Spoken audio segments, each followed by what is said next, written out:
bon? Non, je l'ai pas. Ah ouais, j'ai une alerte.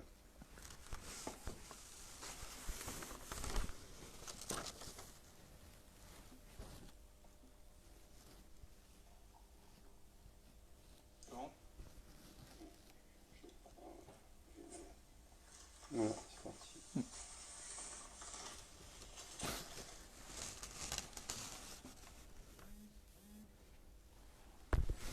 Alors, le cours est pour les Nishma de Chem Yosef Ben Raphaël Veshlomit, Younes.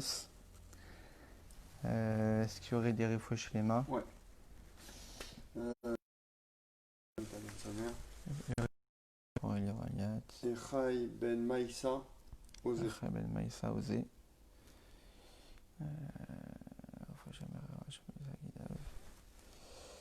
Alors, ce qu'on va étudier ce soir, en fait, c'est une sikha du Rabbi qu'il a dit en 5749, donc en 89, parce que le Rosh Hashanah de 1990 aussi était tombé en un Shabbat.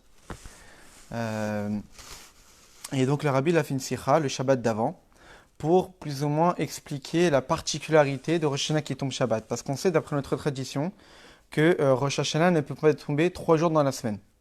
La fameuse phrase Lo Adu Rosh. Rosh Hashanah ne peut pas tomber dimanche, ne peut pas tomber mercredi et ne peut pas tomber vendredi. Pourquoi? Parce qu'en fait, on ne veut pas que Yom Kippour puisse tomber un vendredi ou un dimanche, parce que ça fait qu'on aurait 48 heures d'affilée sans rien pouvoir travailler. Même pas des travaux pour pouvoir se nourrir. Alors que Yom Tov, qui est suivi de Shabbat, on a le droit de cuisiner pendant Yom Tov. Mais 2 jours successifs de vrai Shabbat complet, Yom Kippour et Shabbat, ça on préfère éviter. Et aussi pour que le Hoshana Rabbah, donc le 6e jour de Sukkot, ne puisse pas tomber Shabbat. Parce qu'à l'époque du Temple, on avait la coutume de tourner autour du Mizbeach avec des feux d'Aravot. Et ça, c'était une coutume installée par les Chachamim et les prophètes. Et on ne voulait pas que cette coutume-là puisse sauter lorsque ça tombe Shabbat. Et donc, on faisait en sorte que Rosh Hashanah ne tombait ni dimanche, ni mercredi, ni vendredi, pour que Hoshana Rabbah ne tombe pas Shabbat, et Yom Kippour ne puisse pas tomber vendredi et dimanche. Donc, dans les jours de la semaine, ça inclut Shabbat. Rosh Hashanah peut tomber Shabbat. Pourtant, on sait très bien que lorsque Rosh Hashanah tombe Shabbat, on ne peut pas sonner du shofar. Pourquoi? Parce qu'en fait, il y a un décret de Rabbah, à l'époque du deuxième temple, il a décrété qu'en fait, on ne pouvait pas sonner du shofar pendant Rosh Hashanah. Pour quelle raison? Parce que de peur que des gens qui ne connaissent pas comment on souffle du shofar, et donc transporteraient le shofar dans le domaine public, pour aller demander à un connaisseur comment on sonne. Et donc, il a décrété que pour éviter que des gens puissent porter le shofar dans le domaine public pendant Shabbat, on a interdit le shofar pendant Shabbat. Sauf qu'une question subsiste, c'est que pour des gens qui ne connaissent pas la loi, donc pour des gens plus ou moins simples, on va empêcher des tzadikim de pouvoir faire le shofar Shabbat. C'est incompréhensible. Qu'on va empêcher une mitzvah de la Torah d'être effectuée, parce que d'après la Torah, on doit sonner du shofar Shabbat. Il n'y a aucun problème pour la Torah. C'est juste Rabbah, il a rajouté ces décrets que pour éviter que des gens qui ne connaissent pas la halakha puissent porter le shofar. Et donc c'est quand même assez incompréhensible que pour des gens qui ne connaissent pas, on va empêcher à des gens qui connaissent et qui auront la possibilité de faire la mitzvah fondamentale du jour. Parce que Rosh Hashanah, quand même, la mitzvah fondamentale de ces jours, c'est le shofar. Et on ne va pas la faire. Pour éviter que des gens puissent le transformer pendant Shabbat. Et donc en fait, on ne comprend pas. Là, le rabbi, dans cette sikha, il va rapporter une réponse qui est rapportée dans les enseignements chassidiques, dans des discours de l'Admor HaZaken et de tous les autres rabbim de Chabad. Et il va encore rentrer beaucoup plus dans les détails. Donc à propos des Rosh Hashanah qui tombent Shabbat, eh bien, on sait très bien qu'on ne pouvait pas sonner du shofar pendant Shabbat, à part dans le Mikdash. C'est-à-dire dans la ville, dans le pays, on ne sonnait pas du shofar pendant Shabbat, mais dans le Beth Amikdash, on sonnait du shofar. À l'époque du Beth Amikdash, on sonnait du shofar même si le Rosh Hashanah tombait Shabbat.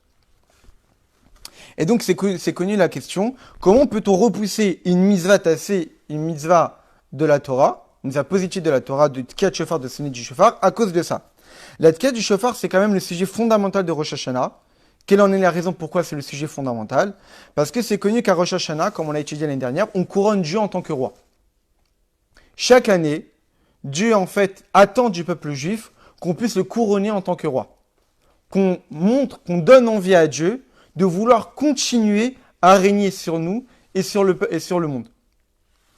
Et donc, c'est pour cette raison qu'il s'est rapporté dans la Gemara, qu'Akadosh Baruch Hu nous dit, Amrou lifanaï bi Rosh Hashanah malchuyot, dites devant moi des versets de royauté, comme on fait dans la Mida de Moussaf. On fait 10 versets concernant la royauté, 10 versets de shofar, 10 versets de souvenirs, pour que je puisse régner sur vous. Et la couronnement de Dieu, comment s'effectue? Ou Bema, Béchofar, avec le shofar, comme le dit Rabbi Sadia Gaon, que de la même manière que pour des présidents ou des rois, pour annoncer le début du règne, il y a des trompettes, même aujourd'hui, lorsqu'un président est nommé, il y a des coups de canon. Et donc, pour annoncer le début du règne, eh bien, on faisait des trompettes. Aujourd'hui aussi, à Rosh Hashanah, pour annoncer le début du règne d'Akadosh Baruch Hu sur la nouvelle année, on sonne du shofar. Donc, on voit que la sonnerie du shofar, c'est quand même fondamental. C'est l'acte par le biais duquel on couronne Dieu en tant que roi. Et donc, comment peut-on vivre à Rosh Hashanah? On couronne Dieu en tant que roi sans sonner du shofar. Comment pourrait-on imaginer, par exemple, qu'on va élire un président sans qu'il y ait de coups de canon? C'est comme si qu'on mépriserait l'élection. C'est comme si qu'on mépriserait le nouveau président. Un roi qui serait choisi en tant que roi, et le commencement de son règne, c'est sans faste, sans bruit, pour annoncer à tout le pays que voilà, il y a un nouveau roi qui a été choisi. Comment pourrait-on considérer un jour pareil? Comment peut-on couronner Dieu en tant que roi sans même annoncer et faire du bruit pour annoncer le début de son règne? Donc il semblerait que le Rosh Hashanah qui tombe un Shabbat, c'est un Rosh Hashanah un peu méprisé, qui n'a pas vraiment toute la valeur qu'on attendrait d'un Rosh Hashanah. Et c'est expliqué en fait dans les écrits de Chassidut que lorsque Rosh Hashanah tombe Shabbat, en réalité, on n'a pas besoin du shofar. Comme on va le voir plus précisément tout le long de la Sikha, le shofar, ça permet que quoi? En fait, Dieu attend du juif de pouvoir le réveiller, le désir de régner sur nous. Dieu attend que c'est l'homme qui fasse l'effort pour pouvoir dévoiler chez Dieu l'envie de pouvoir régner sur notre peuple et sur le monde. Et donc, par le biais de ces shofars-là, le rabbi va expliquer plus tard, mais je vais rapporter maintenant. En fait, le shofar, c'est une corne d'animal et c'est un son simple. Il n'y a pas de symphonie. Il n'y a pas vraiment de mélodie, il n'y a pas de particularité dans le son. C'est un son simple. En fait, c'est pour montrer la soumission. Une corne d'animal, comme un animal qui est totalement soumis à son maître, où il n'y a pas de réflexion dans la symphonie, c'est juste un son, pour montrer la totale soumission qu'on a vis-à-vis d'Akadosh Baruch Hu. Et c'est évident que lorsqu'un roi voit que le peuple exprime une totale soumission, ça lui donne envie de régner. Un roi ne voudrait pas régner sur un peuple qui se rebelle. Un roi voudrait régner sur un peuple qui est soumis à ses directives. Donc par le biais de la sonnerie du shofar, on montre qu'on est totalement soumis à lui. Et donc ça va lui donner envie de régner. Donc ça, le but du shofar, c'est de donner envie, du ta'anouk, du plaisir à Akadosh Baruch Hu de pouvoir régner. Lorsque Rosh Hashanah tombe Shabbat, on n'a pas besoin de shofar. Pourquoi? Parce que Shabbat, c'est le jour du plaisir. Shabbat, c'est le jour où Dieu dévoile tout son plaisir, tout son désir, toute sa volonté. Donc, puisque Shabbat, de manière intrinsèque, c'est un jour de dévoilement de plaisir de Dieu, on n'a pas besoin de faire intervenir une sonnerie du shofar pour donner envie à Dieu de régner, parce qu'il y a déjà Shabbat qui est un jour particulier de dévoilement de plaisir. Donc, c'est ça en fait qu'explique l'Admor HaZaken et tous les autres Rebbeim après lui. C'est qu'en fait, il n'y a pas de manque. Lorsqu'on a posé la question, mais comment peut-on vivre un Rosh Hashanah sans sonner du shofar parce que ça tombe Shabbat? En réalité, le shofar est comblé par Shabbat. Rien que par le fait que Rosh Hashanah tombe Shabbat, ça comble déjà le fait de la sonnerie du shofar. Et donc, il n'y a plus de problème. Et quelle est en fait la particularité de Shabbat? C'est qu'on sait très bien qu'il y a une différence entre Shabbat et tous les autres jours de fête. Shabbat, c'est quoi? C'est le 7e jour de la semaine. On n'a pas besoin de faire un quelconque acte pour que Shabbat puisse exister. Depuis la création du monde, depuis que Dieu s'est reposé le 7e jour, Shabbat existe. On n'a pas besoin de faire un acte particulier pour que Shabbat puisse exister. Alors que les jours de fête, Yom Tov, on appelle ça des Mikra et Kodesh, c'est-à-dire que nous, en fait, on les appelle des jours saints. Les Yom Tov ont besoin de l'intervention humaine pour faire en sorte que ces jours soient saints. Comment? On sait très bien qu'à l'époque, il y avait la fameuse sanctification de la lune. Qu'en fait, on envoyait des témoins aller au-dessus des montagnes et regarder si la lune commençait à se renouveler, la néomini. Et lorsque les témoins revenaient au Beit Din, et donc témoignaient, oui, on a vu le renouvellement de la lune, et donc on décrétait que maintenant était le début du mois. Et puisque toutes les dates des fêtes dépendent de la date du mois, donc en fait c'est grâce au témoignage du juif qu'on définissait que dans 15 jours, ça va être Sukkot, que dans 15 jours, ça va être Pessah, que dans 15 jours, ça va être Purim, etc. Donc on voit qu'en fait, la sanctification de la fête dépend de l'homme. Mais le Shabbat ne dépend pas de l'homme. Et donc en fait, le Shabbat est un jour saint et un dévoilement de plaisir sans même que l'homme puisse intervenir. Donc on voit que lorsque Rosh Hashanah tombe Shabbat, on n'a pas besoin de l'intervention de l'homme par un quelconque acte pour faire en sorte de couronner Dieu en tant que roi et de pousser Dieu à vouloir continuer à nous régner sur l'année 5780. Parce que rien que par le fait que Rosh Hashanah tombe Shabbat, l'existence même du Shabbat fait en sorte que Dieu va vouloir régner sur nous, parce que c'est un jour où Dieu dévoile son plaisir. On n'a pas besoin de réveiller ce plaisir, parce que c'est déjà un jour joyeux pour lui. Et donc, a priori, pour l'instant, on a déjà répondu à la question. Seulement, il y a une autre question qu'on peut se demander, c'est que si Rosh Hashanah tombe Shabbat, on n'a pas besoin du sonner du shofar, alors pour quelle raison, lorsque, à l'époque du temple, dans le Beth Amikdash, on sonnait du shofar? Si déjà Shabbat comblait le manque de la sonnerie du shofar, alors pour quelle raison, dans le Beth Amikdash, on sonnait du shofar? Alors en réalité, parce que lorsqu'on est dans le Beth Amikdash, même si c'est Shabbat, grâce à la sonnerie du shofar, on peut atteindre un niveau de divin encore beaucoup plus élevé. Un niveau de plaisir divin de Dieu encore beaucoup plus élevé. Donc tant qu'on a possibilité d'obtenir un dévoilement divin beaucoup plus élevé, on le prend. Donc dans le Beth Amikdash, vu que toutes les portes sont ouvertes, comme on va l'expliquer beaucoup plus, vu que dans le Beth Amikdash, on a une possibilité d'obtenir un niveau de divin qui est infiniment grand, eh bien à la fois le Shabbat, même s'il y a Shabbat, on peut tout à fait atteindre un niveau encore beaucoup plus élevé, grâce à la sonnerie du shofar. Mais en dehors du Beth Amikdash, la possibilité qui est donnée à l'homme d'obtenir un niveau divin est limitée. Shabbat, c'est juste qu'on peut atteindre. La sonnerie du shofar qu'on va y mettre dans la ville, ça va rien nous permettre d'obtenir plus. Pourquoi? Parce qu'en fait, quand est-ce que ce décret a été fait, qu'on ne peut pas sonner du shofar? C'est à l'époque du deuxième temple. Et on sait très bien qu'il y a une grande différence entre l'époque du premier temple et l'époque du deuxième temple. À l'époque du premier temple, c'était une époque où il y avait un grand dévoilement divin. Où le peuple juif était plus ou moins élevé spirituellement, où il y avait un dévoilement de la Shrina beaucoup plus visible qu'à l'époque du deuxième temple. Et donc, à l'époque du premier temple, il n'y avait pas ce décret. À l'époque du premier temple, on sonnait du shofar même Shabbat. Même dans les villes. Pas forcément que dans le Beth Amikdash. C'est seulement à l'époque du deuxième Beth Amikdash où en fait les Chachamim ont vu que le peuple juif avait diminué spirituellement et donc n'était pas lui capable de pouvoir obtenir un niveau divin extrêmement élevé par le biais de la sonnerie du shofar pendant Shabbat.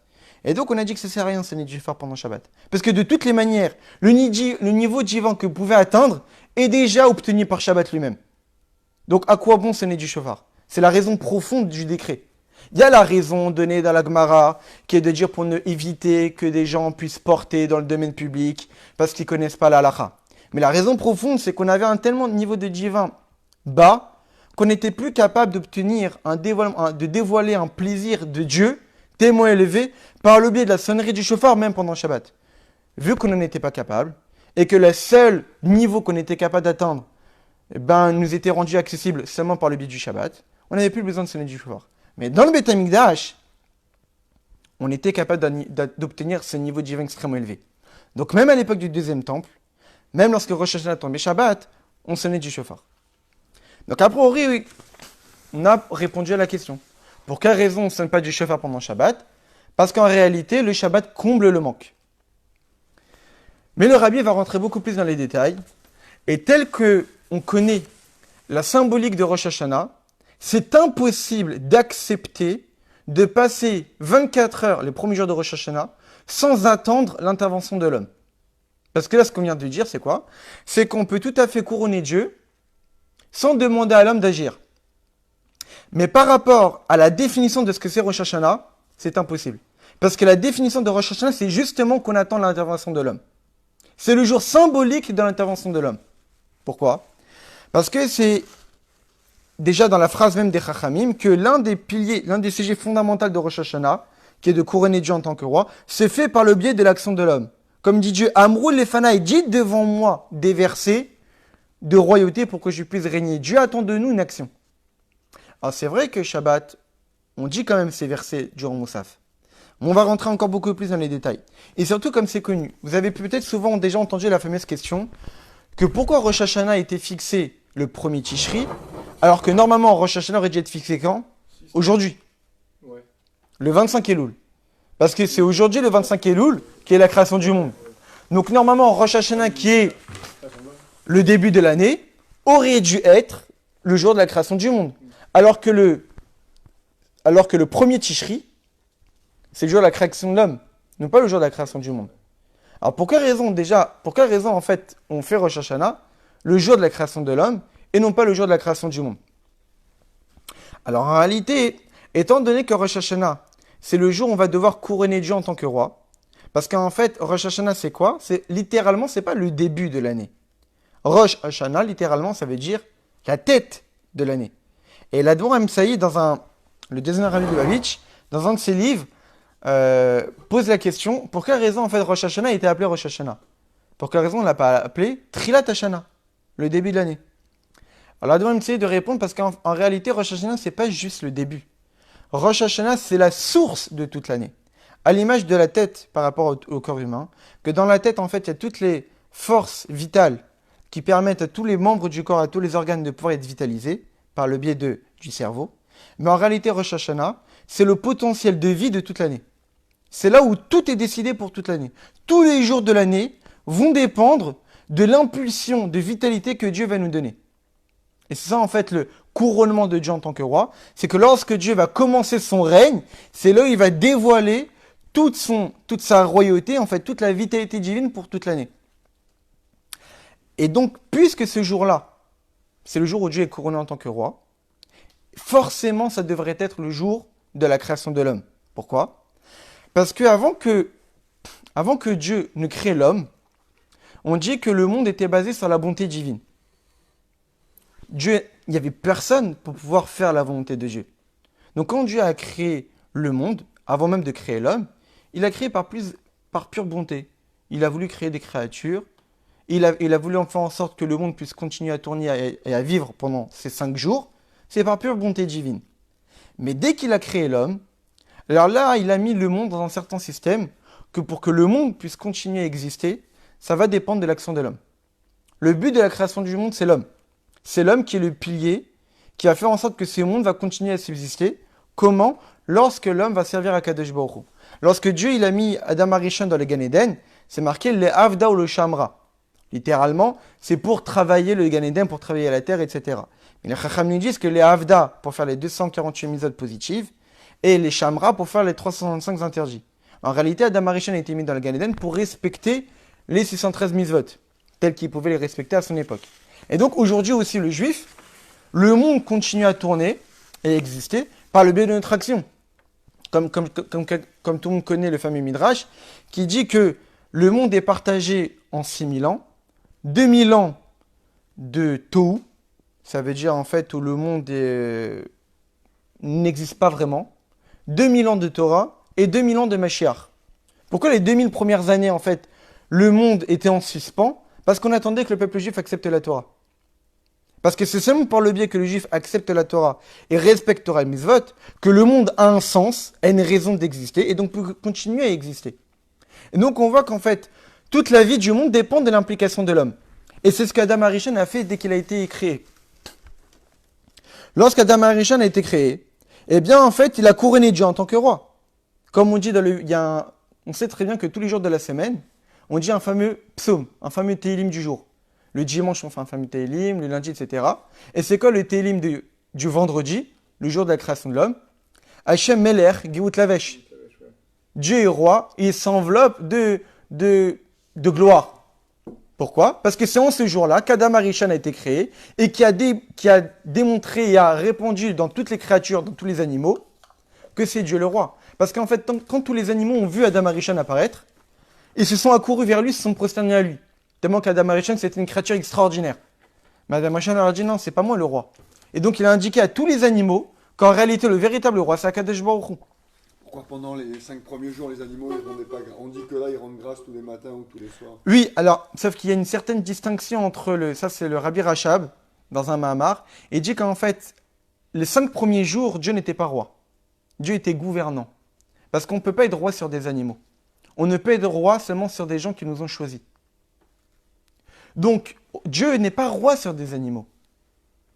Dieu dirige les animaux. Mais les animaux peuvent faire des louanges, mais ils n'ont pas la capacité de choisir et de dire, oui, c'est toi notre roi. C'est lorsque l'homme a été créé, que lui a là le libre arbitre, le choix, et qui a indiqué aux animaux, c'est Akadosh Baruch Hu, notre roi. Comme les anges, un peu, quoi. Les anges aussi, on dit qu'ils n'ont pas de... Alors, Enfin, ils ont... ça dépend. Dans certains textes, on dit que les anges n'ont pas de libre arbitre. C'est la raison pour laquelle on les appelle des chayot, comme des animaux, chayot HaKodesh. Mais il y a une certaine nuance. On pourrait dire que les anges ont aussi une certaine volonté. L'une des preuves qu'on a à cela, c'est qu'on voit qu'à Rosh Hashanah, on dit que même les anges sont jugés. Et donc, en réalité, comment les anges peuvent être jugés, sachant qu'ils n'ont pas de libre arbitre? Ils vont être jugés sur quoi? Mais une fois, je suis tombé sur une lettre du Rabbi qui a répondu à une question à quelqu'un, qu'en réalité, oui, les anges, ils peuvent plus ou moins, lorsqu'ils descendent de niveau, lorsqu'on leur demande d'être missionnés, lorsqu'ils descendent dans ce monde, tellement que ce monde est enveloppé de mal, ils peuvent plus ou moins détourner de leur mission. Comme par exemple le Tzahara. Le Tzahara, à l'origine, est plein de bonnes intentions. Il est là pour faire la volonté de Dieu. Mais dès qu'il descend dans ce monde, et donc pour séduire le juif, il va avec quand même assez de plaisir. Il n'a pas forcément que la volonté de faire la volonté de Dieu. Non. Parce que malheureusement, c'est comme Esav. On dit de Esav qu'en fait sa tête, elle a été enterrée avec Yitzhak. Et on sait très bien, et ça c'est raconté une histoire, c'est le Rabbi, il rapporte dans une sikha, qu'il est strictement interdit d'enterrer un tzaddik à côté d'un rachat. Au point, et c'est raconté, je ne sais plus à propos de quel tzaddik, que malencontreusement, un tzaddik avait été enterré, ou un rachat a été enterré à côté d'un tzaddik. L'un des deux s'est levé de sa tombe et s'est déplacé pour aller être enterré ailleurs, après être mort. Pour dire à ce point, on n'enterre pas n'importe qui à côté d'un tzaddik. Et le Rabbi pose la question, alors comment la tête de Esav a pu être enterrée avec Yitzhak? Elle a roulé, elle est partie toute seule. Certes, mais en tous les cas, elle a été enterrée avec Yitzhak. Alors, Rabbi de répondre parce que la tête de Esav était pure. La tête d'Esav était sainte. À l'image de Yitzhara. Esav, il avait un énorme potentiel. Seulement, ce potentiel, lorsque ça descendait dans son corps, le règne des émotions et de l'action, là, malheureusement, c'était orienté dans le mal. Mais le potentiel qu'il avait, c'était seulement Kadosh. Et donc, lorsqu'Adam Arishon a été créé, il a dévoilé la royauté de Dieu dans toute la création, en disant à chaque créature, venez vous prosterner devant Dieu qui nous a créés. Et donc c'est pour cette raison que Rosh Hashanah a été fixé le jour de la création de l'homme. Parce que le jour de Rosh Hashanah, c'est le jour où on couronne Dieu en tant que roi. Et quel est le jour où Dieu a été couronné en tant que roi? Le jour de la création de l'homme. Et surtout que Rosh Hashanah, c'est le jour où le monde va être vitalisé. Or, la vitalité du monde dépend de qui? De l'action de l'homme. Donc en fait, ça n'a pas de sens de faire de Rosh Hashanah, qui est le jour qui va vitaliser tout le reste de l'année, le jour de la création du monde. Parce que maintenant, on est dans un système où ça dépend de l'action de l'homme. Or, le jour de la création du monde, il n'y avait pas encore d'homme. Donc c'est pas le jour de la création du monde, aujourd'hui, qui est source de vitalité. C'est le jour de la création de l'homme. Parce qu'aujourd'hui, toute la vitalité du monde dépend de nos actions à nous. Et donc, c'est pour cette raison que le jour de Rosh Hashanah, on attend l'action de l'homme pour faire régner Dieu en tant que roi. Pour couronner Dieu en tant que roi. Et donc, normalement, Rosh Hashanah, c'est un jour où, normalement, obligatoirement, on doit avoir l'intervention de l'homme. Donc, comment peut-on arriver, lorsque Rosh Hashanah tombe Shabbat, de ne pas avoir d'intervention humaine? Ah oui, on a expliqué, parce que c'est Shabbat, et Shabbat comble la sonnerie du shofar. Oui, mais Rosh Hashanah, intrinsèquement, c'est qu'on attend de l'homme d'agir. C'est la définition même de Rosh Hashanah. Et c'est la raison pour laquelle ça a été fixé le premier Tishri. Donc, comment peut-on vivre un Rosh Hashanah sans demander à l'homme de faire quoi que ce soit pour couronner Dieu en tant que roi? Et donc, forcément, ce qu'on va être obligé de dire, c'est que l'action de l'homme pour pouvoir faire régner Dieu en tant que roi le jour de Rosh Hashanah qui tombe Shabbat, c'est justement de ne pas agir. Et ça, le Rabbi va nous expliquer bien clairement, et pour nous montrer qu'en réalité, lorsque Rosh Hashanah tombe Shabbat, c'est spécial. C'est vraiment un jour d'une sainteté sans une autre pareille. Et donc, on est obligé de dire que lorsqu'on ne sonne pas du shofar à Rosh Hashanah, ça fait partie intrinsèque de la sonnerie du shofar. C'est-à-dire comment en fait on sonne du shofar à Rosh Hashanah qui tombe Shabbat en ne sonnant pas du shofar. Comment on sert Dieu à Rosh Hashanah? C'est pas que lorsqu'on ne sonne pas du shofar, on ne sert pas Dieu. C'est qu'on sert Dieu. C'est ça notre manière d'agir. Notre manière de servir Dieu le jour de Rosh Hashanah qui tombe Shabbat, c'est en ne faisant rien. C'est comme les téfilines, quoi, par exemple. Le fait de pas mettre les téfilines Shabbat, c'est. Alors, c'est pas de la même raison. C'est pas pour la même raison. Ah oui. Parce qu'en fait, la raison pour laquelle on ne met pas les tefilines pendant Shabbat, c'est pour ne pas mépriser Shabbat. Ah oui, d'accord. Parce qu'en fait, les tefilines, c'est un signe. Pour montrer qu'en fait, c'est un signe de judéité. C'est un signe que on fait un acte spécial de sainteté. Si on met les tefilines pendant Shabbat, ça montre que le signe de sainteté de Shabbat n'est pas assez Ah grand oui, d'accord. au point qu'on ait besoin de rajouter un signe supplémentaire. D'accord. Et donc, pour ne pas mépriser Shabbat, on ne met pas les tefilines.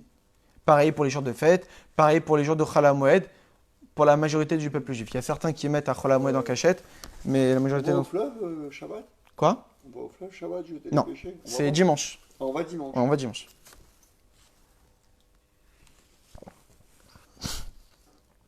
Très bien.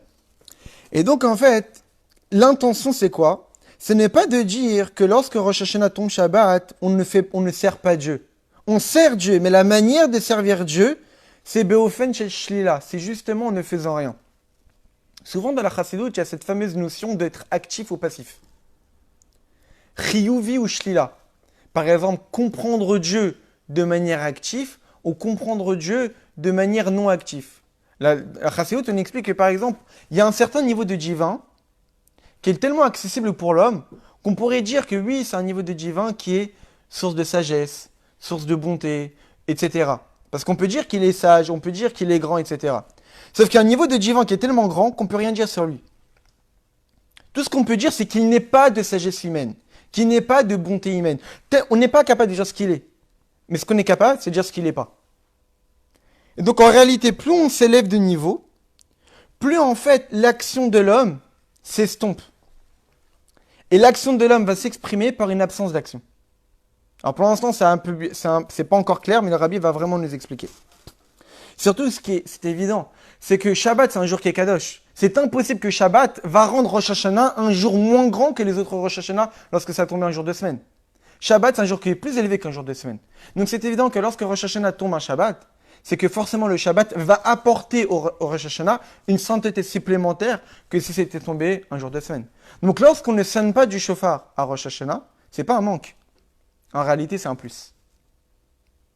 Lorsqu'on ne va pas sonner Shabbat, et donc lorsqu'on va finir Shacharit, on va finir la lecture de la Torah, et que normalement juste après, il y a la sonnerie du shofar, et là tout d'un coup, on va passer à Moussaf, on ne doit pas ressentir de manque. Parce que ce moment où il n'y aura rien, ça va être un moment d'expression d'un service de Dieu infiniment élevé. Beaucoup plus élevé que si on avait pris le shofar en le sonnant. Et au Shabbat, on ne fait pas toute la prière de la lecture du shofar? Alors, on l'a fait sans sonner. Non, il n'y a pas de... Enfin, ce Il y a que un tu as... moment où- Oui, il y a des lectures, mais non. C'est les lectures qui concernent la sonnerie du shofar, comme Ne les sont pas fameux faites. télim avant, non.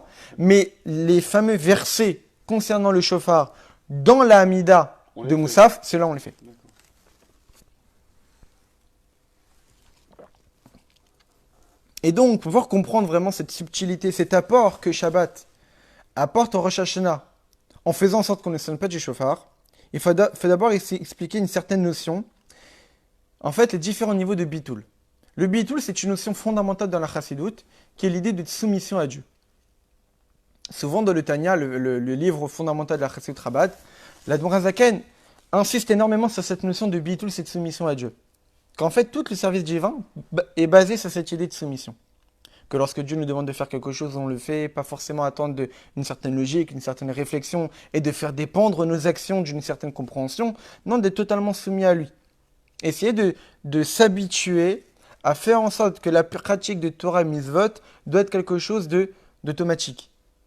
Et sans qu'il y ait un temps d'arrêt, de réflexion pour savoir est-ce que je fais ou je ne fais pas. Mais que lorsqu'on me demande de mettre les tefilines, de faire Shabbat, de manger le kasher, etc., ça va être quelque chose de totalement automatique. Comme si quand j'ai envie de bouger un bras, je le bouge. Quand j'ai envie de respirer, je respire. C'est quelque chose qui est de l'ordre du naturel, tellement qu'on y soumet à Kadosh Baruch Hu. Et dans cette idée de soumission, dans cette notion de soumission, eh bien, on peut y voir ici deux niveaux. La voda du shofar, comme je l'ai dit tout à l'heure, Le shofar exprime véritablement cette notion de soumission. Je répète ce que j'ai dit tout à l'heure. Parce que le shofar, c'est une corne d'animal. Et il n'y a pas de symphonie, il n'y a pas de mélodie. C'est un son brut, simple, sans qu'il y ait vraiment de réflexion humaine pour y donner un sens à cette mélodie. Donc c'est la véritable expression de soumission. Où il n'y a pas de goût, où il n'y a pas de logique dedans. C'est une corne d'animal, un être qui est totalement soumis à son maître, et un son brut, simple, sans de mélodie, donc sans implication de réflexion humaine. Et donc, la corne du shofar, la sonnerie du shofar, est le véritable couronnement de Dieu en tant que roi, parce que là, Dieu voit un peuple qui lui est totalement soumis, et qui lui est totalement dévoué. Et donc c'est évident que ça lui réveille en lui la volonté de régner sur ce peuple. Et de même le Shabbat, c'est aussi une expression de soumission à Dieu. Pourquoi? Comme c'est expliqué en Chassidut, que le jour du Shabbat, qu'est-ce qui se passe? Shevet Venach, qui omet lifnei amelar bibito, qu'est-ce qui se passe pour ton Shabbat? On se repose. On est reposé de tout travail, comme si on était en présence d'Akadosh Baruch Hu, du roi. Durant toute la semaine, comme le Rabbi explique ici, durant toute la semaine, étant donné que la lumière divine, parce qu'on sait très bien que toute notre vie, lorsqu'on vit, lorsqu'on respire, en fait, c'est parce qu'on est influencé par une lumière divine. C'est Dieu qui est notre source de vie. On ne la ressent pas forcément, mais c'est Dieu qui nous vitalise à chaque instant. Seulement, la vitalité divine durant la semaine et durant le Shabbat, c'est pas du tout la même. La vitalité divine durant la semaine, c'est une vitalité qui est voilée, au point qu'on n'est pas forcément, on n'a pas l'impression d'être en présence d'Akadosh Baruch Hu. C'est la raison pour laquelle, durant la semaine, on nous permet de travailler. Parce qu'on ne ressent pas qu'on est en présence du roi. Donc, on se permet de faire des actions qui ne sont pas de l'ordre, normalement, de faire dans le palais du roi. N'importe quel travail, on ne se permettrait pas de le faire lorsqu'on est en présence d'Akadosh Baruch Hu. Lorsqu'arrive Shabbat, le dévoilement divin est tellement grand qu'on ressent qu'on est en présence de Dieu. Et du fait de ce dévoilement divin est tellement grand que durant Shabbat, tout travail est interdit. Comment peut-on se permettre de travailler lorsqu'on est en présence d'Akadosh Baruch Hu? Donc en fait, le Shabbat, c'est aussi le symbole de la soumission à Dieu. Parce qu'on voit bien qu'on demande à l'homme de ne pas travailler.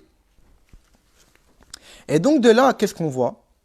On voit la grandeur de Rosh Hashanah qui tombe Shabbat. Même si tous les Shabbats sont liés à l'idée de soumission, on peut tout à fait comprendre que la soumission de Rosh Hashanah, que par le biais de laquelle on couronne Dieu en tant que roi, est plus élevée que la soumission des Shabbats. Pourquoi? Parce qu'en fait, ici, la soumission de Rosh Hashanah, c'est une soumission qui va réveiller chez Dieu l'envie de régner.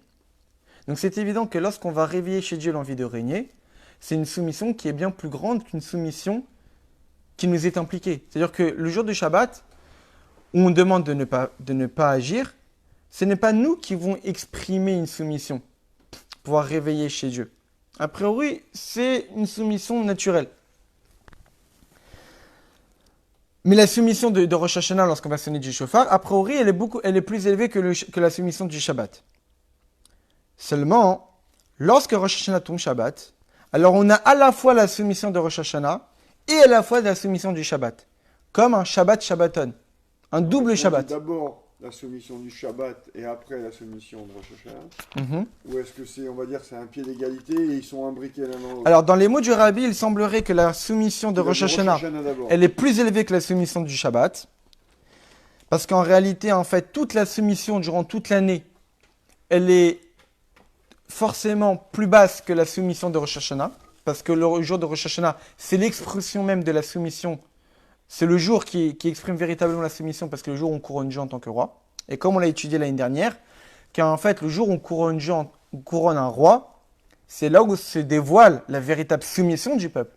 Parce que là, le peuple couronne un roi en lui montrant qu'on va être totalement dévoué à toi. Alors, est-ce qu'on ne pourrait pas dire plutôt, en disant ça, que c'est Shabbat qui vient renforcer Rosh Hashanah, et pas le contraire? Alors, c'est ce que le Rabbi va dire. Rosh Hashanah est plus élevé que Shabbat. Mais lorsque Rosh Hashanah tombe Shabbat, le Shabbat apporte à Rosh Hashanah une soumission plus élevée. Comment ça s'exprime cette soumission plus élevée? Alors le Rabbi explique. Il y a lieu d'expliquer cette soumission de Rosh Hashanah qui tombe Shabbat par rapport à Rosh Hashanah, comme toutes les autres années, qui tombe un jour de semaine. Comment on peut l'expliquer ça? On peut l'expliquer par rapport au premier Rosh Hashanah qui existait, le jour de la création de l'homme. Il y a eu le jour de la création de l'homme, et le lendemain, il y a eu Shabbat. Et on peut voir que, même si c'est vrai qu'Adam Arishon, il a montré la royauté de Dieu à toutes les autres créatures, mais on voit que dans la soumission qu'il a exprimée, elle est incomparable à celle d'un Rosh Hashanah qui tombe Shabbat. Pourquoi? Même s'il est vrai que le 6e jour de la création, Adam Arishon a provoqué une soumission dans toute la création. En disant, Bou nishtacha vevinechera, venez, allons nous soumettre et nous prosterner à Kadosh Baruch Hu. Mais cette soumission-là n'était pas totale et complète. Pourquoi? Car en plus du fait que la soumission dépendait d'une raison, qu'est-ce qu'il a dit à la Marishon? Bou nishtacha vegomer, lifne Hashem osenu. Venons, allons nous prosterner devant Dieu qui nous a fait. Donc Adam Arishon a fait dépendre sa soumission d'une logique, d'une raison. Pour quelle raison on va se soumettre à Dieu? Parce qu'il nous a créés. Même si c'est vrai qu'Adam Arishon a exprimé un acte de soumission, mais pour autant cet acte de soumission, c'est une réflexion qui l'a poussé à la faire. Souvent dans la Chassidoute, on fait cette fameuse distinction entre un Msirut Nefesh, une abnégation, un dévouement à un homme qui a envie de donner sa vie pour Dieu, qui est basé sur une réflexion, et un dévouement pour Dieu qui n'est pas basé sur une réflexion. Quelqu'un qui va donner sa vie pour Dieu parce qu'il a compris que dans certains moments de sa vie, il y a lieu de donner sa vie pour Dieu, alors même si c'est vrai que dans son acte, c'est un acte illogique, mais son acte illogique est empreint d'une certaine logique, parce que c'est sa réflexion, parce qu'il a compris la valeur du dévouement à Dieu qui l'a poussé à se dévouer à Dieu. Donc c'est une compréhension qui l'a poussé à se dévouer à Dieu. Pareil ici. Adam Arishon, c'est vrai qu'il va se prosterner à Kadosh Baruch Hu. C'est vrai qu'il a poussé toutes les créatures du monde à se prosterner à Dieu. Mais pour autant, qu'est-ce qui l'a poussé à se soumettre à Dieu? C'est qu'il a compris que c'est Dieu qui l'avait créé. Donc c'est une certaine logique, une certaine réflexion. Donc déjà, on voit que son annulation à Dieu, même si elle était grandiose, elle était quand même limitée à une certaine logique, une certaine compréhension. Et de plus, comment il a exprimé sa soumission? Il s'est prosterné. Alors forcément, lorsqu'on fait un acte, on ressent qu'on existe. Même si je suis en train d'agir, de faire un acte de soumission, à partir du moment où je fais bouger mon corps, je ressens que j'existe. La véritable soumission, c'est quoi? C'est quand je ressens que je n'existe pas. Et même si c'est vrai que je vais faire un acte de soumission à Dieu, en me prosternant à lui, mais à partir du moment où je me prosterne, où je fais bouger mon corps, donc je ressens que j'existe parce que je vois que mon corps existe. Et donc ma soumission est limitée. Et là, peut-être vous commencez à comprendre par rapport au Shoshana qui tombe Shabbat.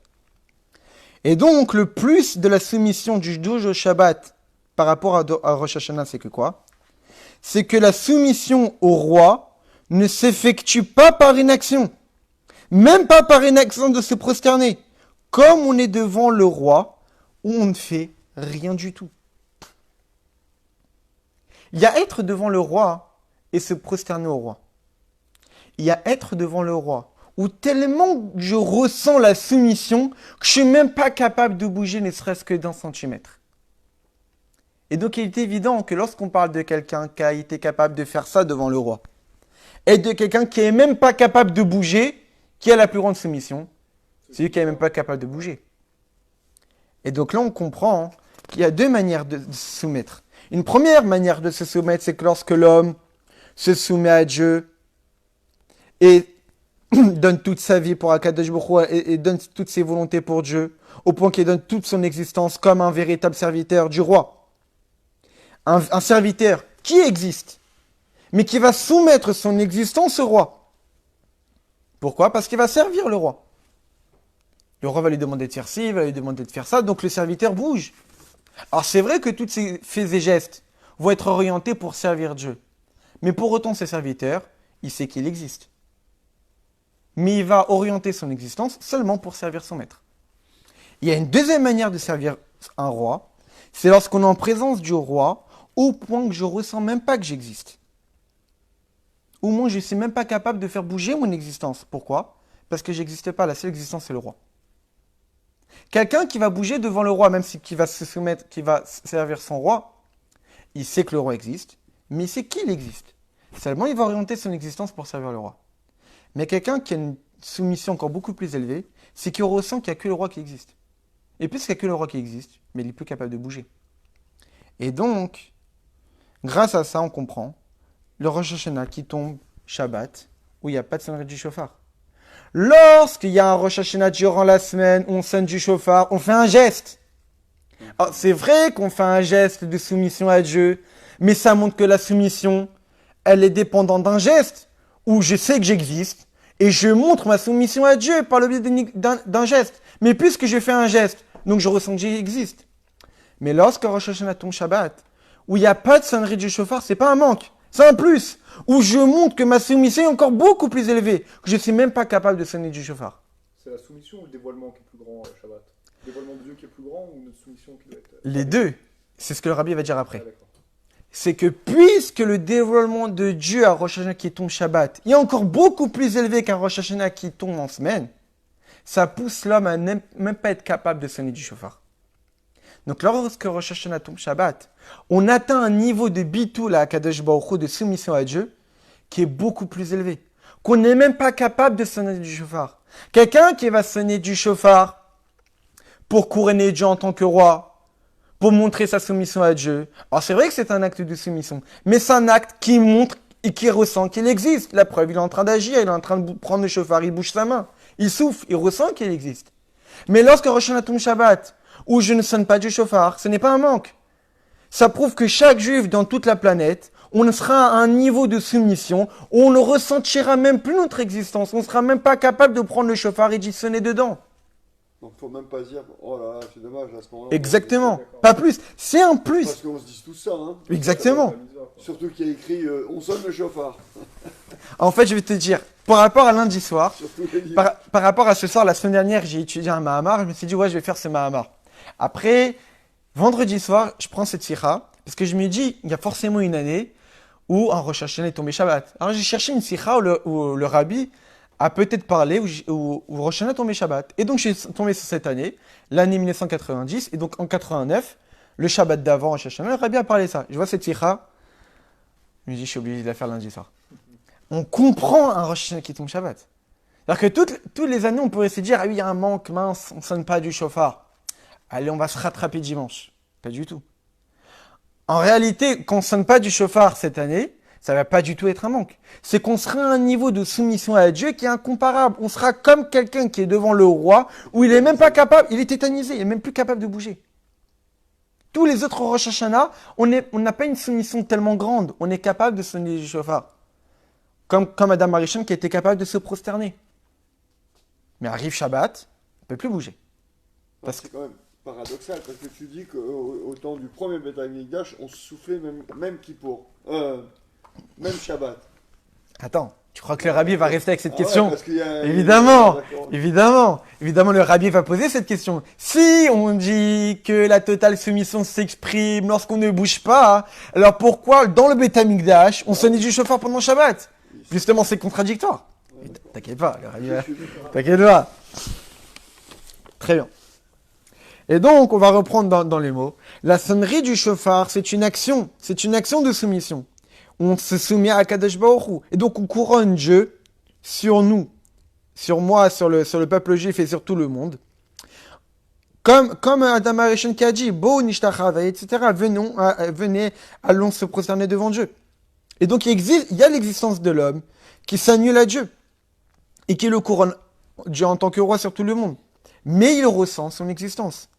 Mais lorsqu'il arrive à un niveau tel où il annule son existence totalement, il n'y a pas lieu de sonner du chauffard. Il n'y a pas lieu d'exprimer sa soumission à Dieu. Parce qu'il n'y a même plus d'existence. Quelqu'un qui veut exprimer une soumission, c'est qu'il existe. Puisqu'il existe, alors il va exprimer la soumission. Mais lorsque quelqu'un n'existe même pas, lorsqu'il ressent qu'il n'existe même pas, la seule existence est Dieu, il n'y a même plus d'expression de soumission. Il n'y a rien. Et même plus que cela, le fait de ne pas se prosterner. même par rapport à l'action et même comme on l'a dit plus haut, que lorsqu'on est devant le roi, on ne peut même plus bouger le doigt.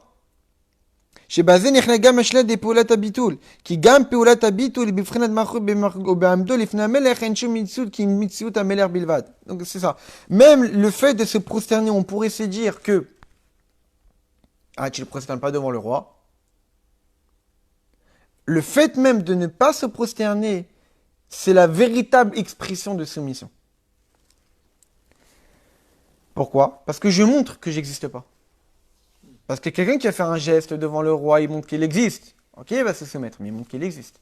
Alors que devant le roi, quelqu'un qui ne bouge pas du tout, alors ça montre qu'il y a une véritable soumission parce qu'il montre qu'il n'y a que Dieu qui existe. Oui, ça peut marcher qu'avec un Dieu que tu vois pas.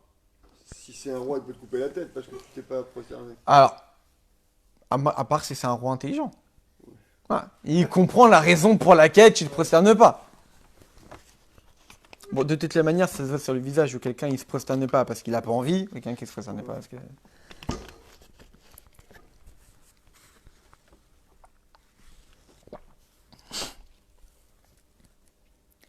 Très bien. Et dès là, on comprend en fait que même Rosh Hashanah qui tombe Shabbat, Akadosh Baruch Hu est couronné en tant que roi. On avait dit, après, il y a un manque. Est-ce que Dieu n'est pas couronné en tant que roi? Bien sûr que Dieu est couronné en tant que roi. Et bien sûr que ça passe par les services de l'homme. L'homme est en train de servir Dieu. Mais comment s'exprime le service de Dieu de Rosh Hashanah qui tombe Shabbat en ne faisant rien? Il y a un service de Dieu qui est actif, comme Rosh Hashanah qui tombe en jour de semaine. Et il y a un service de Dieu qui est passif, comme Rosh Hashanah qui tombe Shabbat, parce que là, le juif atteint un niveau où il exprime sa soumission en ne faisant rien. Très bien. Et là, ça va revenir à ce que tu as dit. Qu'en fait, ces deux manières de soumission à Dieu sont liées aux deux manières de dévoilement divin. Tout évidemment dépend de la lumière de Dieu qui se dévoile à nous. Par rapport à la lumière de Dieu qui s'investit dans les mondes pour pouvoir le vitaliser et le faire exister, alors il est évident que le monde existe et que l'homme existe. Dans la Chassidoute, on parle souvent de plusieurs niveaux de lumière divine. Il y a un certain niveau de lumière divine qui est là pour faire vitaliser le monde, vitaliser les créatures, et y compris faire vitaliser l'homme. Il est évident que pour cette lumière divine-là, puisqu'elle existe pour faire vitaliser les mondes et les créatures et l'homme, c'est évident que par rapport à elle, l'homme existe, puisqu'elle existe pour faire vitaliser ça. Et donc, l'homme va se soumettre à cette lumière divine, va se soumettre à Kadesh Baruch Hu. Seulement, il est évident que cette soumission-là ne va pas être totale. Pourquoi? Parce que la lumière divine qui le vitalise laisse la place à son existence. Parce qu'elle est là pour le vitaliser. Donc, puisque la lumière divine a un certain niveau de divin où elle laisse la place à l'homme d'exister, donc par rapport à cette lumière divine-là, l'homme va se soumettre, mais une certaine soumission qui va laisser de la place à sa propre existence. Mais par rapport à une lumière divine qui est bien plus élevée que le monde, et qui n'est pas forcément, et qui est inaccessible pour le monde, c'est évident que par rapport à cette lumière divine-là, l'homme est totalement soumis. Il ne ressent pas du tout son existence. C'est une lumière divine qui le dépasse complètement. Et donc de là, on comprend que c'est ça la différence entre les jours de semaine et les jours de Shabbat. Les jours de semaine, la lumière divine est tellement contractée, tellement descendue de niveau, pour pouvoir vitaliser toutes les créatures pendant les 6 jours. Et donc le monde existe. Et c'est cette lumière divine-là qui a créé le monde. Donc, puisque cette lumière divine-là qui a créé le monde, il est évident que par rapport à cette lumière divine-là, le monde existe, puisque c'est elle qui lui a donné existence. Et donc, nous, on a besoin de faire l'effort de s'annuler. On a besoin de faire l'effort durant les jours de la semaine d'annuler le monde. On a besoin de faire un geste pour annuler notre existence. Parce que notre existence existe, puisque cette lumière divine nous donne existence. Lorsqu'arrive Shabbat, Vayechal Elokim. Dieu s'est reposé de tout ce qu'il a fait durant la semaine. Il s'est reposé de quoi? De la lumière divine de la semaine. De la lumière divine qui donne existence à l'homme. C'est-à-dire quoi? Que durant Shabbat, il n'y a pas de lumière divine qui se dévoile? Pas du tout. Durant la semaine, Dieu a créé le monde par une lumière divine qui laisse à l'homme l'existence, où il ressent qu'il existe. Mais lorsqu'on dit durant Shabbat, Vayechal Elokim, que Dieu s'est arrêté, il s'est pas arrêté de vitaliser le monde. Sauf qu'il vitalise le monde d'une autre manière. Plus par la lumière qui donne à l'homme l'impression d'exister. Mais une lumière divine qui est tellement élevée que l'homme ne peut même plus travailler pendant le Shabbat. Il ne peut même plus agir. Parce que c'est une lumière divine qui montre à l'homme qu'il n'existe pas, qu'il n'y a que Dieu qui existe. Et donc, grâce à cette explication-là, on comprend que lorsque Rosh Hashanah tombe en jour de semaine, alors l'annulation que l'homme a, il y a un certain niveau de divin, où il laisse la place au monde d'exister, où il laisse la place à l'homme d'exister. Et donc, la soumission qu'il va devoir exprimer le jour de Rosh Hashanah, c'est en agissant. Parce qu'il va devoir agir pour pouvoir s'imposer une soumission. Parce que de manière naturelle, en jour de semaine, on ne ressent pas forcément qu'on est soumis. Donc, on va devoir agir pour montrer qu'on est soumis. D'où la nécessité de sonner du shofar. Mais lorsque Rosh Hashanah tombe Shabbat, où là, la lumière divine est tellement élevée, qui donne pas à l'homme l'impression d'exister, pour quelle raison j'aurais besoin d'agir pour montrer que je suis soumis? Je suis naturellement soumis. J'ai plus besoin d'agir. Donc je ne sonne pas de shofar pendant Shabbat. Lorsque Rosh Hashanah tombe Shabbat. Et donc là, le rabbi nous expliquait encore beaucoup plus profondément quel est le mécanisme. Pour quelle raison Rosh Hashanah qui tombe Shabbat, on ne sonne pas du shofar? Parce que la lumière divine qui se dévoile à Rosh Hashanah qui tombe Shabbat est tellement élevée qui empêche l'homme de ressentir qu'elle existe, au point qu'il n'ait même plus besoin de faire un acte pour montrer qu'il est soumis, d'où le fait que Rosh Hashanah qui tombe Shabbat, on montre notre soumission à Dieu en ne faisant rien. On n'a même plus besoin de sonner du shofar. Très bien. Et là, on revient à ta question, Mordechai. Mais d'après cela, il faut essayer de comprendre. Alors, dans le Beth Amikdash, on sonnait du shofar lorsque Rosh Hashanah tombait Shabbat. Normalement, lorsqu'on est dans un état de soumission totale, on n'a même plus besoin on ne sonne pas du shofar. Et lorsqu'on est dans le Beth Amikdash, on devrait dire qu'on a un niveau de jiva encore beaucoup plus élevé. On devrait dire qu'encore plus, on ne sonnerait pas du shofar. Mais c'est connu, en fait, que le rabbi, dans ses sichot et dans ses mamarim, il va au bout du bout. C'est-à-dire qu'il essaye de chercher la vérité la plus pointue qui puisse exister. Alors oui, évidemment que nous, on serait tenté de dire, dans le Beth Amikdash, c'est tellement un endroit qui est beaucoup plus élevé, en plus c'est Shabbat, en plus c'est Rosh Hashanah. Alors c'est évident par rapport à ce qu'on vient d'expliquer qu'on ne sonne pas du shofar. Seulement le rabbi, comment il voit les choses, comment il comprend la vérité de chaque notion, de ce que c'est le bitoul, de ce que c'est l'action, de ce que c'est l'homme, etc. Eh bien, il va expliquer qu'en fait, pas du tout. C'est quoi l'explication? Lorsqu'on annule l'existence, c'est-à-dire quoi? Lorsqu'on n'agit pas, parce qu'on ressent qu'une action est problématique, ça prouve qu'on est dans un certain système où l'existence a de la place. Quand est-ce qu'on dit à quelqu'un de ne pas faire une action? Parce qu'on ressent que l'action dérange. Ou ne sert à rien. Ou ne sert à rien. On va donner un exemple. Pour quelqu'un d'une certaine grandeur, d'une certaine stature, et il y a un enfant en face de lui qui fait des enfantillages. Alors une certaine personne va être gênée par ça, parce qu'il est dans un certain système où l'action de l'enfant va le gêner, tellement qu'il est proche du référentiel de l'enfant. Mais une personne qui a une stature encore beaucoup plus élevée, pour lui, l'action de l'enfant ne va pas être dérangeante. Ça ne le touche même pas. Quand on demande à l'homme de ne pas agir, parce que agir, ça prouve que la personne existe, c'est qu'on est dans un certain système du divin où l'existence dérange. D'où la nécessité de la demander de ne pas exister.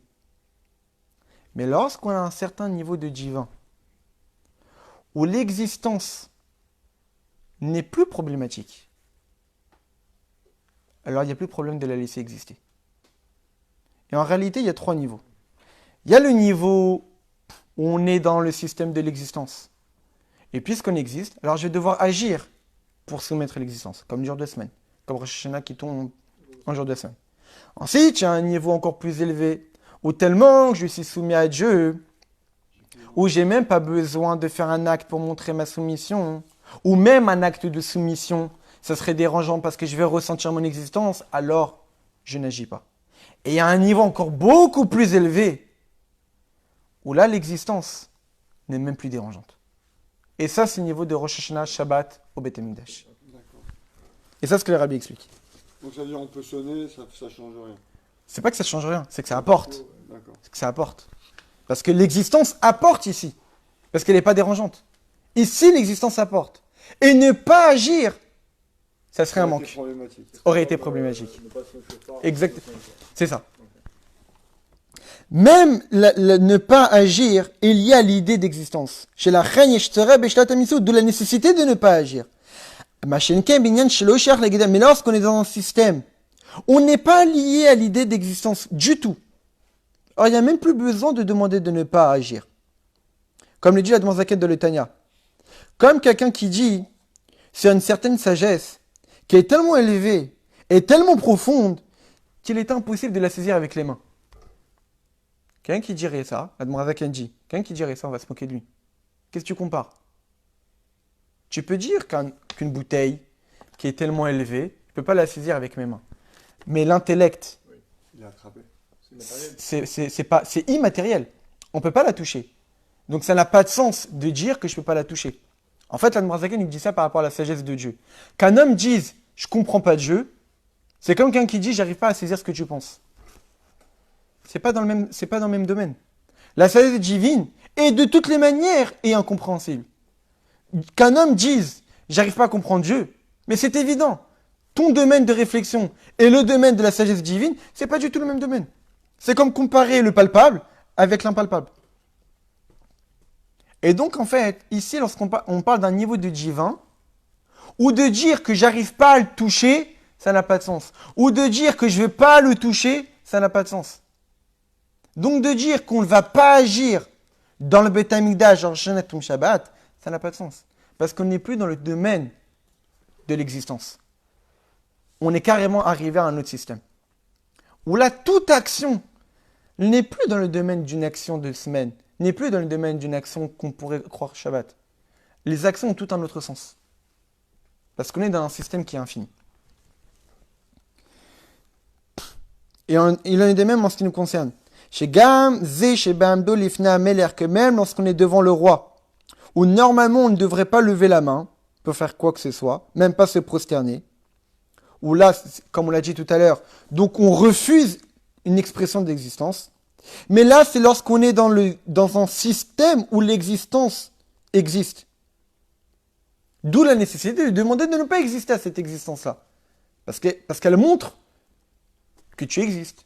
Lorsqu'on demande à l'homme de ne pas sonner du chauffard, c'est parce que là, on te demande d'arriver à un niveau de soumission totale. On ne veut pas que tu aies une expression d'existence, parce que ton existence est problématique. Alors que lorsqu'on est dans un domaine d'existence où l'existence n'a même plus lieu d'être, où il n'y a que le roi, et lorsque le roi veut quelque chose, une quelconque chose, c'est évident qu'on va la faire immédiatement.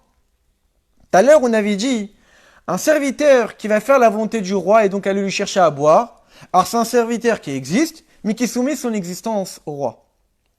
Mais lorsqu'on est arrivé à un niveau où l'existence n'est plus problématique, lorsque le roi veut quelque chose, le serviteur va courir le faire de manière automatique. De la même manière que lorsque j'ai envie de bouger mon doigt, je le fais tout de suite. Il n'y a même plus de temps, il y a même plus de temps d'arrêt. Il n'y a même plus de retard. C'est quelque chose qui est intrinsèque. Où le doigt n'est pas un élément extérieur à ma volonté. Ça ne fait un seul et même corps. Le serviteur n'est pas une existence différente de celle du roi. Il n'y a que le roi. Et toutes les autres existences ne sont que le roi. Lorsqu'on est dans le Beth Amikdash, le jour du Shabbat, avec Rosh Hashanah, quand un juif sonne du chauffard, ce n'est pas un juif qui sonne du chauffard. Associé à Dieu, quoi. C'est Dieu. Ouais, C'est Dieu. Parce qu'il n'y a rien d'autre que Dieu. Ce n'est pas un juif. Ce n'est pas un chauffard. Il n'y a que Dieu. Il n'y a rien d'autre. Ce n'est pas des existences autres dont on aurait besoin de les soumettre, dont on aurait besoin de faire taire leur existence. Il n'y a que Dieu. On arrive à un niveau de prise de conscience d'existence de Dieu qui est infiniment grand.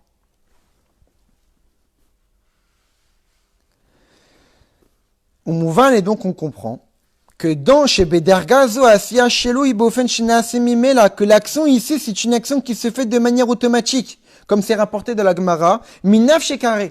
On parle de la Gemara d'un homme qui est tellement soumis à Dieu que lorsqu'il entend Mojim, tout de suite il baisse la tête.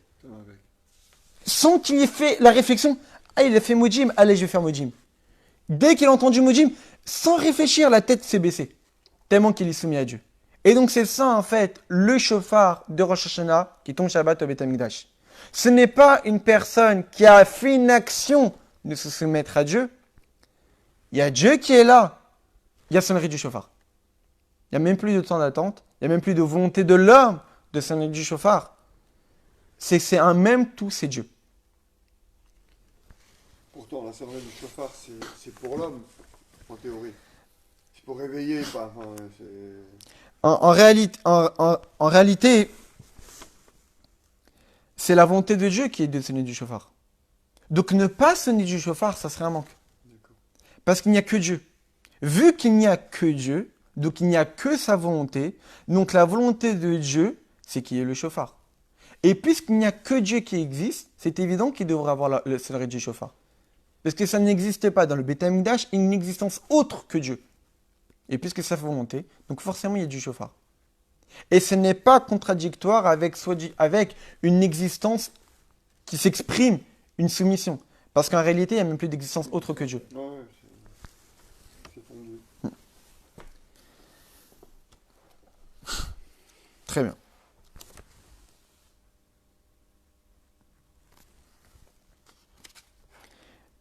Alors le rabbi va expliquer les choses autrement, de manière encore beaucoup plus profonde. C'est connu la fameuse différence entre les mitzvot et la Torah. On sait qu'on a plusieurs piliers, et on a les mitzvot, la pratique des mitzvot, et l'étude de la Torah. Les mitzvot, c'est quoi? C'est un commandement qui a été donné à l'homme, comment se comporter dans le monde. C'est-à-dire qu'il y a l'existence de l'homme, il y a l'existence du monde, et les mitzvot sont là pour enseigner à l'homme comment se comporter dans le monde. Et donc automatiquement, dans le domaine des mitzvot, l'homme ressent qu'il existe. Le monde ressent qu'il existe. Parce que justement, par rapport aux mitzvot, c'est qu'on ordonne à l'homme, qui est une existence à part entière, de comment se comporter. Donc par rapport au système des mitzvot, on accepte l'existence de l'homme et l'existence du monde, mais on leur demande, on leur ordonne comment se comporter.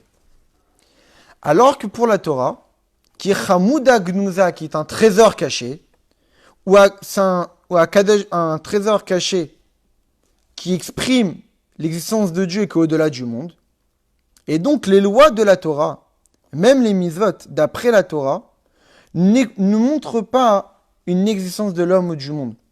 Il n'y a que la Torah. Et l'existence de l'homme et l'existence du monde, c'est seulement pour faire les lois de la Torah. En réalité, dans le système de la Torah, il n'y a que la Torah qui existe. Mais pour que la Torah puisse s'exprimer, il faut qu'il y ait l'homme. Dans le système des mitzvot, c'est l'inverse. Il y a l'homme, il y a le monde, et on va enseigner à l'homme et au monde comment se comporter. Dans la Torah, il n'y a que la Torah. Mais la Torah a des commandements. Alors, il faut qu'il y ait l'homme pour que la Torah puisse exister. Donc, dans le système de la Torah, l'homme, c'est un marteau. Ce n'est pas, comme dans les mitzvot, un homme, on va lui indiquer comment se comporter. Dans le système de la Torah, l'homme, c'est un marteau dans les mains de la Torah pour que la Torah puisse s'exprimer. Et en réalité, dans une sikha, le rabbi il dit que c'est ça, ce qu'on doit plus ou moins arriver à avoir notre conscience de nous-mêmes. Alors, des fois, ça peut être dur à accepter, mais c'est tout à fait valorisant de se dire que notre existence, c'est comme être un pion dans un échiquier, où c'est Dieu qui joue à l'échiquier et qui nous prend pour faire sa volonté. C'est ça le sens de notre existence. Et c'est tout à fait valorisant. Parce que qui ne voudrait pas être utilisé par Dieu pour faire sa volonté? Qui ne voudrait pas, par exemple, je vais donner un exemple qui me touche ou qui toucherait. Imaginons un chassid où le rabbi lui demande de faire quelque chose. Mais c'est l'homme le plus heureux au monde. C'est-à-dire que le rabbi m'a choisi pour faire une mission, pour faire quelque chose. Un juif n'attend que ça. Un chassid n'attend que ça. Un citoyen n'attend que ça que le roi puisse lui demander de faire quelque chose pour lui. Et en réalité, c'est la conscience qu'on doit avoir. C'est que lorsque Dieu nous demande de faire des mitzvot, bah c'est le plus grand cadeau que Dieu nous a donné. C'est que Dieu nous a donné la possibilité de pouvoir faire ce qu'il veut. Et c'est ça en fait le cadeau du don de la Torah qu'il nous a donné à nous, le peuple juif. C'est qu'il nous a donné à nous la chance d'être des personnes qui vont être à son service. On va avoir ce mérite d'être des gens qui font la volonté du roi. Et donc en fait c'est ça, dans la conception de la Torah, c'est ça la conception de l'homme. D'être des outils pour que la Torah puisse s'exprimer. Et pareil pour le shofar. D'un point de vue du système de la mitzvah, le shofar c'est quoi? C'est qu'il existe l'homme et le monde, et on a besoin de couronner, il faut couronner Dieu en tant que roi, sur l'homme et sur le monde, puisque l'homme et le monde existent. Et il faut couronner Dieu en tant que roi sur l'homme et sur le monde, et ça passe par le shofar. Et donc c'est évident que dans ce système-là, l'homme et le monde ressentent leur existence, parce qu'ils existent dans le système des mitzvot. Donc il y a la mitzvah de couronner Dieu en tant que roi, puisqu'il y a l'homme et le monde. L'homme et le monde existent, mais il faut que l'homme et le monde puissent être soumis au roi qui est Dieu, et ça passe par la sonnerie du shofar. Donc voilà comment est la sonnerie du shofar dans le système de la mitzvah. Dans le système de la Torah, c'est tout à fait l'inverse. Que puisque Dieu a voulu qu'on le couronne en tant que roi par le shofar, alors il faut qu'il y ait la sonnerie du shofar. Donc il faut qu'il y ait un homme. Parce que la sonnerie du shofar ne se fait pas tout seul. Et donc c'est évident que l'homme ne va pas ressentir son existence, puisqu'il n'existe que pour le shofar. Et c'est ça la sonnerie du shofar dans le Beth Amikdash. La sonnerie du shofar dans le Beth Amikdash, c'est que l'homme ressent qu'il est que pour le shofar. C'est-à-dire que tout ce qu'il a vécu pendant ces 70 années dans sa vie, c'était que pour ça. Ah oui, d'accord, ouais. C'est ça toute sa vie. Fait pour ça, quoi. Ouais, j'ai été créé pour ce shofar. C'est pas comme Rosh Hashanah un jour de semaine. C'est que je sais que j'existe. Je sais que je dois couronner Dieu en tant que roi. Alors je vais sonner du shofar. Non. Rosh Hashanah, Shabbat dans le Beth Amikdash, c'est que ma seule raison d'être, quand j'ai ouvert les yeux ce matin, c'est pour le shofar de cet après-midi. Et si j'ai mangé, c'est pour avoir du souffle à sonner. Et si j'ai marché à la voilà, toute mon existence, c'est le shofar. Je vis H24, shofar. C'est ça toute ma vie. La seule raison pour laquelle j'ai existé, c'est pour ça. Donc on comprend bien que c'est incomparable. On comprend bien que, pour quelle raison on sonne du shofar à Rosh Hashanah qui tombe Shabbat dans le Beth Amikdash? Parce qu'on est dans cette considération-là. Parce que la vision qu'on a de l'homme, c'est d'être un outil de la Torah. La Torah veut qu'on couronne Dieu en tant que roi. Et veut que ça passe par la sonnerie du shofar, il faut qu'il y ait un homme. En dehors du Beth Amikdash, on est dans un autre système. On est dans le système où l'homme existe. Et il faut que l'homme accepte Dieu en tant que roi. Et donc il faut qu'il sonne le shofar. Et donc il ressent son existence, puisqu'il sait que c'est le couronnement du roi, c'est pour qu'il accepte Dieu en tant que roi. Seulement, comme on l'a dit, cette action, lorsque Rosh Hashanah tombe Shabbat, elle est problématique. Parce qu'on montre qu'on est soumis. Alors que Rosh Hashanah tombe Shabbat, on atteint un niveau de soumission tel, on n'est même plus capable de montrer qu'on est soumis. On n'a même pas besoin de montrer qu'on est soumis. Parce qu'en réalité, la véritable soumission, c'est en ne faisant rien. Mais dans le Beth Amikdash, on atteint un niveau comme une existence, c'est le shofar. Voilà. J'ai été façonné avec une bouche pour pouvoir sonner dans le shofar. J'ai des poumons pour sonner dans le shofar. C'est-à-dire que s'il n'y avait pas eu le shofar, Dieu m'aurait créé sans bouche et sans poumons. C'est ça la conception que l'homme doit avoir dans le Beth Amikdash Rosh Hashanah. C'est un niveau qui est...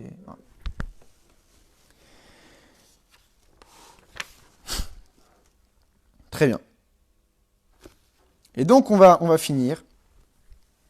Voadinia Nikari est encore un sujet fondamental par rapport à tout ce qu'on a dit. Parce que c'est évident que lorsqu'on étudie, on réfléchit à ces sujets extrêmement élevés. Bon, avant de finir, on va juste faire un résumé. Donc, on avait posé la question que comment Rosh Hashanah qui tombe Shabbat, on ne sonne pas du shofar. A priori, c'est un manque. On avait dit, d'abord, la première réponse, c'est que, en fait, c'est pas du tout un manque parce que le Shabbat comble le shofar. Le shofar, c'est pour réveiller le plaisir chez Dieu de pouvoir régner sur nous. Sauf que le Shabbat, c'est un jour de plaisir de Dieu. Et donc, de manière automatique, Dieu a déjà du plaisir, donc on n'a même plus besoin de le réveiller. Seulement, le Rabbi a intensifié la question. Seulement, Rosh Hashanah, c'est la symbolique même du service de l'homme. Tout Rosh Hashanah, c'est qu'on attend de l'homme d'agir. Donc, comment Rosh Hashanah, on puisse ne pas attendre de l'homme de faire un acte. Même Rosh Hashanah qui tombe Shabbat, on doit avoir un acte de l'homme pour montrer sa soumission à Dieu. Alors, on a dit qu'en fait, le Rosh Hashanah qui tombe Shabbat, l'homme va servir Dieu. Et ce service de Dieu va s'exprimer en justement ne faisant rien. Parce que dans la soumission, il y a deux niveaux. Il y a la soumission en montrant qu'on est soumis à l'image d'Adam Arishon qui s'est prosterné, qui a fait en sorte que toutes les créatures du monde soient prosternées à Dieu. Seulement lorsque je me prosterne, lorsque je fais un acte de soumission, je ressens que j'existe parce que mon corps bouge. Sauf qu'il y a un niveau de soumission encore plus élevé où c'est je ne fais rien. Ou tellement que je suis soumis que je ressens même pas que j'existe. Lorsque je fais un acte de soumission, c'est que je sais que j'existe, et donc je vais soumettre mon existence. Mais lorsque je ressens même pas que j'existe, quelle action je peux faire? Je suis en présence du roi, je suis tétanisé, je suis immobile, je ne peux faire aucune action. Et c'est la différence de Rosh Hashanah en semaine et Rosh Hashanah Shabbat. Rosh Hashanah qui tombe Shabbat, je suis tellement à un niveau de soumission tellement élevé où je suis même plus capable de prendre le chemin pour pouvoir sonner. J'ai même pas besoin de faire cet acte de soumission parce que je suis soumis de manière intrinsèque. On avait dit qu'en fait ça dépendait de la lumière divine qui s'est dévoilée. Il y avait la lumière divine de la semaine, que puisque cette lumière divine elle est là pour donner existence à l'homme et donner existence au monde, donc pour cette lumière divine là, l'homme existe. Et puisque l'homme existe, donc il a besoin de faire un effort supplémentaire pour soumettre son existence. Ça c'est en semaine. Shabbat, Vayechal Elokim, Dieu s'est arrêté de créer le monde. C'est quoi que Dieu s'est arrêté de créer le monde? C'est que là, le jour de Shabbat, Dieu crée le monde, Dieu vitalise le monde d'une autre manière. En dévoilant une lumière divine qui est tellement élevée qu'il ne laisse pas la place à l'homme d'exister. La preuve, on ne travaillait pas pendant Shabbat. Donc lorsque Rosh Hashanah tombe Shabbat, là, on a une lumière divine qui est tellement élevée où l'homme ne ressent même pas qu'il existe. Et puisque l'homme ne ressent même pas qu'il existe, il ne peut pas faire un acte de soumission. Parce que faire un acte de soumission, c'est qu'il ressent qu'il existe. Alors le jour de Rosh Hashanah qui tombe Shabbat, on ne ressent même pas qu'on existe. Et la véritable soumission, c'est lorsqu'on ne va pas sonner du shofar. À la chou, lorsqu'on ne va pas sonner du shofar, c'est le plus grand couronnement à Dieu qu'on peut faire. En montrant qu'on est totalement soumis. Alors Rosh Hashanah qui tombe Shabbat dans le Beth Amikdash, pour quelle raison sonner du shofar? Parce que là, on arrive à un système qui est infiniment beaucoup plus élevé. Où là, l'existence n'est plus dérangeante, puisque l'existence a tout un autre sens. Là, dans le Beth Amikdash, on est dans un système de la Torah. Pourquoi? Parce que le Rabbi dit que tout le sens du Beth Amikdash, c'est l'Aron HaKodesh. Le Beth Amikdash, l'essentiel du Beth Amikdash, c'est l'Aron HaKodesh. C'est quoi l'Aron HaKodesh? Où il y avait les louchot, où il y avait les tables, où il y avait les Sefer Torah.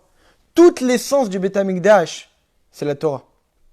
Et dans le système de la Torah, il n'y a que Dieu qui existe. Et l'homme n'est là que pour faire en sorte que la Torah puisse s'exprimer. L'homme n'est là que pour concrétiser la Mitzvah de Tzitzit. L'homme n'est là que pour concrétiser la Mitzvah de Tula. L'homme n'est là que pour concrétiser l'étude de la Torah. Ah, mais l'homme va devoir bouger, manger. Oui, la Torah permet à l'homme de manger pour qu'il puisse avoir les forces d'étudier. Donc la considération de l'existence de l'homme est tout autre. Et donc par rapport au shofar, dans le Beth Amikdash, l'homme n'existe pas. L'homme n'existe que pour le shofar. Et donc c'est pas une existence qui va être dérangeante, c'est une existence qui n'est que l'existence de Dieu, qui n'existe que pour pouvoir faire le shofar et rien d'autre. Donc elle n'est plus dérangeante, elle ne fait qu'un avec Akadosh Baruch. Et le Rabbi finit la sikha en disant que lorsqu'on réfléchit à tous ces sujets extrêmement élevés, eh bien, il faut savoir qu'à Maaseh ou Aikar, que l'essentiel, c'est l'action.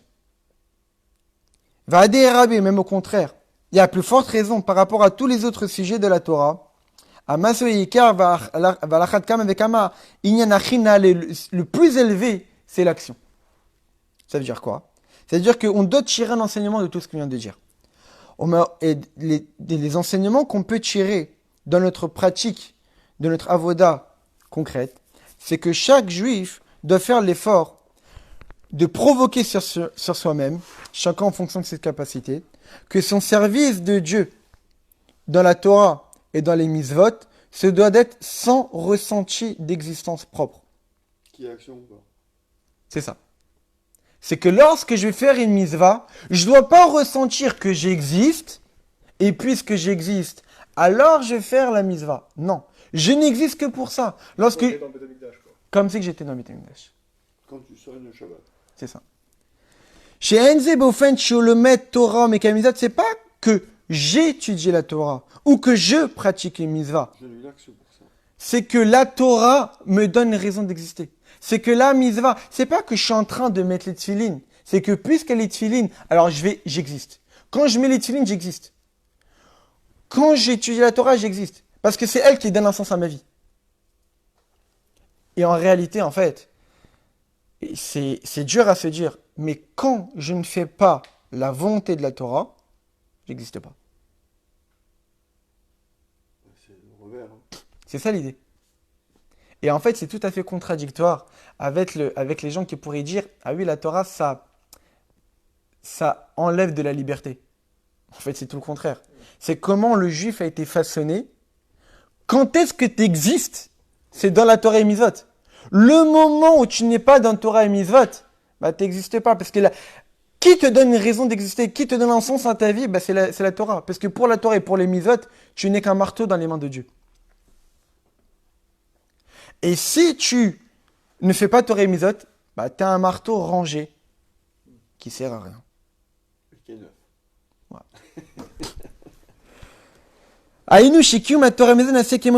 Comme on l'a dit, on doit essayer de pratiquer la Torah et Mitzvot, comme on l'a dit par rapport à Modim, de manière automatique. Et le rabbi il dit ça dans une autre sikha, qu'en fait on doit essayer de pratiquer les Mitzvot comme je suis en train de bouger ma main. C'est-à-dire qu'il n'y a pas eu de temps, il n'y a pas eu de retard. Il n'y a pas eu de réflexion, ah oui, je vais bouger ma main. Ça s'est fait instinctivement. Bah, si je mets les tefilines, c'est instinctivement. Quand je prie, c'est instinctivement. Quand je mange kasher, c'est instinctivement. Il n'y a pas eu besoin de réflexion. Lorsqu'on me demande de mettre la tzedaka, bah, je mets la tzedaka. Il n'y a pas de réflexion à ça. De faire du chesed à un juif, il n'y a pas de réflexion à ça. C'est par ça que tu vis en fait. C'est ça. Tu existes. Les lomitziut shelo sans aucun ressenti d'ego ou d'existence propre. Au point qu'on n'a même pas besoin de te demander, fais taire ton existence. Parce qu'en fait, des fois on dit fais taire ton existence, parce que là, le juif il a un certain niveau où son existence est dérangeante. Donc on lui demande de faire taire ton existence. Mais là, en fait, le rabbi dit que l'enseignement qu'on doit tirer, c'est qu'on doit essayer d'atteindre un niveau d'existence où on ne fait qu'un avec Dieu. Alors c'est évident que ce n'est pas du jour au lendemain. On doit essayer de s'efforcer et de se dire que c'est ça l'optique de notre vie. Que notre existence dans notre vie, c'est la Torah et les Mitzvot. Et pas que j'existe et je vais mettre la Torah et les Mitzvot dans mon existence. Non. C'est qu'il y a la Torah et les Mitzvot Et je mets mon existence dessus. et c'est elle qui donne une raison à mon existence. Et le rabbi donne un exemple, comme un exemple, la Mitzvah de la Tzedaka. Que lorsque je donne la Tzedaka, ce n'est pas un ressenti que j'ai donné de la Tzedaka. Mais l'action de la Tzedaka a donné un sens à ma vie. C'est que puisque j'ai la possibilité de donner la Tzedaka, alors là j'existe. Pas je suis quelqu'un qui a donné de la Tzedaka. C'est la Tzedaka qui m'a donné une raison d'exister. C'est-à-dire que par exemple, Tu m'as fait exister. Qui m'a fait exister. l'argent que je reçois par exemple, Mhm. ça me sert uniquement, enfin pratiquement uniquement qu'à donner la tzedaka ou à donner le maaser. Alors, en réalité, le rabbi d'une sikha, il dit ça clairement. Il dit, Dieu, il donne la vie à toutes les créatures. Seulement, il donne la vie à des créatures de différentes manières. Il donne à des gens de la parnassa.